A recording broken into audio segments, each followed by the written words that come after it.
বিকাশ account hack করে টাকা নিয়ে যাওয়া, ওয়েবসাইট হ্যাক করা, ফেসবুক অ্যাকাউন্ট হ্যাক হয়ে যাওয়া, ইমেল হ্যাক হওয়া, এই টার্মগুলো আমরা প্রায় শুনে থাকি। এই ভিডিওটি যারা দেখছেন তাদের মধ্যে অনেকেই কোনো না কোনোভাবে এই ধরনের হ্যাকিংয়ের শিকার হয়েছেন। ডিজিটাল যুগে প্রযুক্তির ব্যবহার কিন্তু দিন দিন বেড়ে চলেছে, আর তার সাথে বাড়ছে সাইবার নিরাপত্তার গুরুত্ব। এই প্রেক্ষিতে একজন ইথিক্যাল হ্যাকারের ভূমিকা দিন দিন খুবই অপরিহার্য হয়ে উঠেছে, কারণ সোশ্যাল মিডিয়া থেকে শুরু করে ব্যক্তিগত ওয়েবসাইট এমনকি কোম্পানির ওয়েবসাইট সকল ক্ষেত্রে এখন সাইবার অ্যাটাক হয়ে থাকে। আর এই সকল হ্যাকিং অ্যাটাক থেকে নিজেকে সুরক্ষা রাখতে সবাই তার প্রতিষ্ঠানের জন্য একজন দক্ষ সাইবার সিকিউরিটি এক্সপার্ট নিয়োগ করে থাকেন। আমাদের বর্তমান ডিজিটাল প্রেক্ষাপটে একজন সাইবার সিকিউরিটি এক্সপার্ট বা ইথিক্যাল হ্যাকারের প্রয়োজনীয়তা কেমন সেই বিষয়েই আজকের এই ভিডিওতে তুলে ধরব। একজন দক্ষ ইথিক্যাল হ্যাকার হয়ে কিভাবে আপনি আপনার ক্যারিয়ার গড়বেন সে বিষয়েও গাইডলাইন দিয়ে দেব। ইথিক্যাল হ্যাকিং সম্পর্কে জানার পূর্বে আমাদের হ্যাকিং আসলে কি এই বিষয়টি ভালোভাবে বুঝতে হবে। হ্যাকিং শব্দটি শুনলে আমরা অনেকেই নেগেটিভিকে ধারণা নিয়ে নেই এবং আতঙ্কের মধ্যে থাকি। হ্যাকিং এমন একটি প্রক্রিয়া যেখানে কেউ কোনো বৈধ অনুমতি ছাড়াই অর্থাৎ অবৈধভাবে কম্পিউটার বা নেটওয়ার্ক সিস্টেমে প্রবেশ করে, আর যারা এই হ্যাকিং প্রসেসটি সম্পূর্ণ করে তাদের মূলত হ্যাকার বলে। বিকাশ অ্যাকাউন্ট হ্যাক করে টাকা নিয়ে যাওয়া, ওয়েবসাইট হ্যাক করা, ফেসবুক অ্যাকাউন্ট হ্যাক হয়ে যাওয়া, ইমেল হ্যাক হওয়া, এই টার্মগুলো আমরা প্রায় শুনে থাকি। এই ভিডিওটি যারা দেখছেন তাদের মধ্যে অনেকেই কোনো না কোনোভাবে এই ধরনের হ্যাকিংয়ের শিকার হয়েছেন। হ্যাকিং সম্পর্কে তো আমরা জানলাম, এবার চলুন আমরা জানি ইথিক্যাল হ্যাকিং আসলে কি। হ্যাকিংয়ের মধ্যে অনেক ধরনের প্রকারভেদ রয়েছে, তার মধ্যে একটি হলো ইথিক্যাল হ্যাকিং। ইথিক্যাল হ্যাকিং একটি বৈধ হ্যাকিং। হ্যাকাররা চুক্তি সাপেক্ষে অনুমতি নিয়ে তারপর সিস্টেম হ্যাক করে থাকে। যারা বৈধভাবে হ্যাকিং করে তাদেরকেই ইথিক্যাল হ্যাকার বলে। সাধারণত কোনো সৎ উদ্দেশ্য নিয়ে ইথিক্যাল হ্যাকিং করা হয়, যা মূলত মানুষের উপকারের জন্যই করা হয়। একজন দক্ষ ইথিক্যাল হ্যাকার হতে গেলে কি কি যোগ্যতা থাকতে হবে, এই প্রশ্নটি আমাদের সবার মনেই থাকে।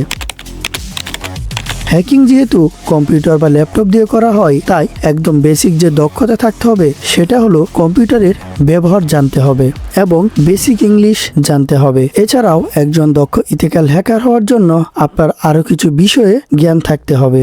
Number 1, networking fundamentals. TCP, DNS, VPN, firewall ইত্যাদি সম্পর্কে আপনার একটি বেসিক ধারণা থাকতেই হবে। নাম্বার 2, প্রোগ্রামিং দক্ষতা। পাইথন, জাভা ইত্যাদি প্রোগ্রামিং বিষয়ে আপনার বেসিক ধারণা থাকতেই হবে। Number 3, operating system. হ্যাকিং মূলত লিনাক্স, ইউনিক্স এবং উইন্ডোজ 3 ধরনের অপারেটিং সিস্টেম ব্যবহার করেই করা হয়, তাই আপনাকে এই অপারেটিং সিস্টেম সম্পর্কে দক্ষ হতে হবে। ভিডিওর এই মুহূর্তে আপনাদেরকে একটি গুড নিউজ দিয়ে রাখি। আপনি যদি উইন্ডোজ, কালি লিনাক্স বা যে কোনো অপারেটিং সিস্টেম ব্যবহার করে একজন ইথিক্যাল হ্যাকার এবং সাইবার সিকিউরিটি স্পেশালিস্ট হতে চান, তাহলে জয়েন করে ফেলুন এমএসবি একাডেমির certified ethical hacking master class এই কোর্সটিতে। এই কোর্সটি করার জন্য আপনার জানতে হবে না কোনো কোডিং বা প্রোগ্রামিং, এবং হ্যাকিং শেখার জন্য যে প্রয়োজনীয় রিসোর্স এবং সফটওয়্যার লাগবে সবকিছুই কোর্সের সাথেই দেয়া হবে। এছাড়াও এই কোর্সে জয়েন করলে পাবেন হ্যাকিং কমিউনিটির অ্যাক্সেস, যেখানে হ্যাকিং রিলেটেড বিভিন্ন রিসোর্স মাঝে মধ্যেই এই গ্রুপে শেয়ার করা হয়। শুধু তাই না, কোর্স রিলেটেড যে কোনো সমস্যা আপনি এখানে জানালে কমিউনিটির সাপোর্ট সবসময় পাবেন। এই ভিডিও ডিসক্রিপশনে আমি কোর্সের লিঙ্ক এবং স্পেশাল একটি কুপন কোড দিয়ে রাখবো, যা ইউজ করলে আপনি পেয়ে যাবেন 30% স্পেশাল ডিসকাউন্ট। আমাকে প্রতিনিয়ত অনেকেই SMS করে হ্যাকিং শিখতে গিয়ে বিভিন্ন জায়গায় টাকা খরচ করেছে, বাট প্রফেশনাল লেভেলের এবং সার্টিফাইড ইথিক্যাল হ্যাকিং এর কোনো কিছু আসলেই শিখতে পারে নাই। তাই আপনি যদি একজন প্রফেশনাল সার্টিফাইড ইথিক্যাল হ্যাকার এবং সাইবার সিকিউরিটি এক্সপার্ট হতে চান, তাহলে এই কোর্সটা হবে আপনার জন্য সেরা একটি কোর্স। সো আপনি যদি হ্যাকিং নিয়ে ক্যারিয়ার করতে চান, তাহলে কোর্সটিতে এখনই জয়েন করে ফেলুন। নাও ব্যাক টু দ্য ভিডিও। কেন ইথিক্যাল হ্যাকার হবেন?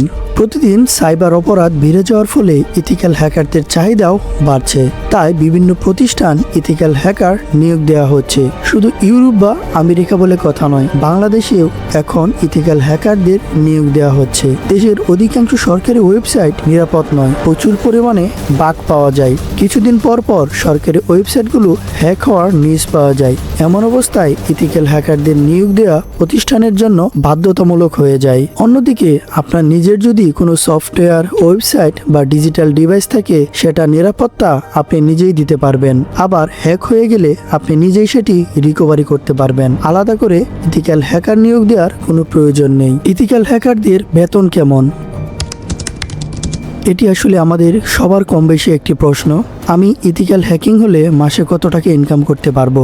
বাংলাদেশের প্রেক্ষিতে একজন ইথিক্যাল হ্যাকার বা সাইবার সিকিউরিটি অ্যানালিস্টের বেতন সর্বনিম্ন 30,000 টাকা থেকে শুরু হয়ে থাকে, তবে এটা ফ্রেশারদের জন্য। আর যদি বিদেশি কোনো কোম্পানিতে চাকরি করেন তাহলে 2 থেকে 3 লাখ টাকা এর বেশি বেতন আপনার হয়ে থাকবে। অভিজ্ঞতা যত বেশি বেতন তত বেশি, তবে আপনার চাকরির ধরনের উপর ভিত্তি করে বেতন কম বেশি হতে পারে। আর আপনি যদি ফ্রিল্যান্সিং মার্কেট প্লেসগুলোর দিকে তাকান তাহলে দেখবেন এখানে সাইবার সিকিউরিটি এক্সপার্টদের রয়েছে ব্যাপক চাহিদা। ভিডিওর শেষে আমি আপনাদেরকে একটি কথাই বলবো, হ্যাকিং আসলে বিশাল একটি সেক্টর। শুধুমাত্র কিছু ভিডিও দেখে এক ক্লিকে সবকিছু হ্যাক করে ফেলবেন এরকম চিন্তা ভাবনা করলে আপনি কোনোদিনও প্রফেশনাল হ্যাকার হতে পারবেন না। প্রফেশনাল ভাবে হ্যাকিং শিখতে হলে আপনাকে এর ভিতর অনেক কিছু ভালোভাবে জানতে হবে এবং শিখতে হবে, তবেই কেবল একজন প্রফেশনাল ইথিক্যাল হ্যাকার হতে পারবেন। এতক্ষণ এই ভিডিওটি সম্পূর্ণ দেখার জন্য থ্যাংক ইউ সো মাচ। আশা করি ভিডিওটি আপনাদের ভালো লেগেছে।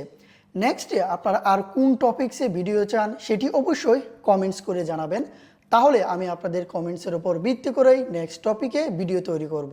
আর এই ভিডিওটি কেমন লেগেছে সেটি অবশ্যই কমেন্টস করে জানাবেন। আর আপনি এই চ্যানেলে নতুন হয়ে থাকলে অবশ্যই চ্যানেলটিকে সাবস্ক্রাইব করে দেবেন।